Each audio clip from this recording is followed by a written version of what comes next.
Bonjour à tous, on commence notre revue de presse avec Mundo Deportivo qui revient une nouvelle fois sur la performance de Lionel Messi avec l'Argentine. Grâce à Dieu, titre le journal qui propose de jeter un coup d'œil à la presse sud-américaine au lendemain de l'exploit. Les louanges n'en finissent plus sur la une de la Pagina, on peut même voir la tête du Barcelonais à la place de Jésus-Christ. On file en Angleterre avec le Times qui revient sur le match controversé Colombie-Pérou. Le monégasque Radamel Falcao est soupçonné de tricherie avec cette image qui le montrerait en train de chuchoter à l'oreille d'un Péruvien. En effet, suivant les différents résultats en fin de match, il suffisait à la Colombie de faire match nul pour se qualifier, tandis que le Pérou pouvait valider sa place en barrage. Résultat, un partout.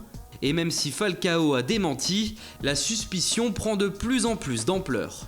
Mais ce matin, la rumeur qui enflamme la presse anglaise concerne Philippe Coutinho. Le FC Barcelone souhaiterait en effet revenir à la charge pour acheter le joueur de Liverpool. Le Daily Express mais aussi le Daily Star et le Mirror affichent le Brésilien pour l'occasion.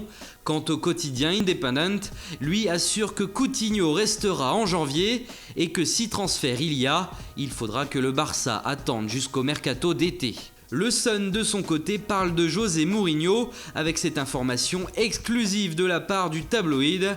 Manchester United serait prêt à lui offrir 65 millions de livres, soit 72 millions d'euros pour le garder 5 ans de plus. Un nouveau contrat juteux serait donc à l'étude du côté d'Old Trafford. En Italie, Tuttosport nous apprend que la Juventus voudrait casser sa tirelire pour un talent serbe du nom de Milinkovic, milieu de terrain de la Lazio de Rome. En effet, les Bianconeri seraient prêts à mettre sur la table la somme rondelette de 80 millions d'euros.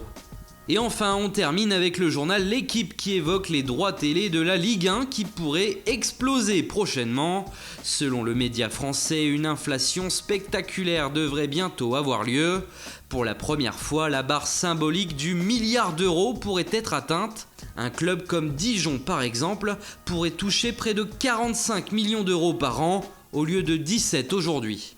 Voilà, c'est tout pour ce matin, bonne journée à tous et on se retrouve très vite pour une nouvelle vidéo sur Foot Mercato.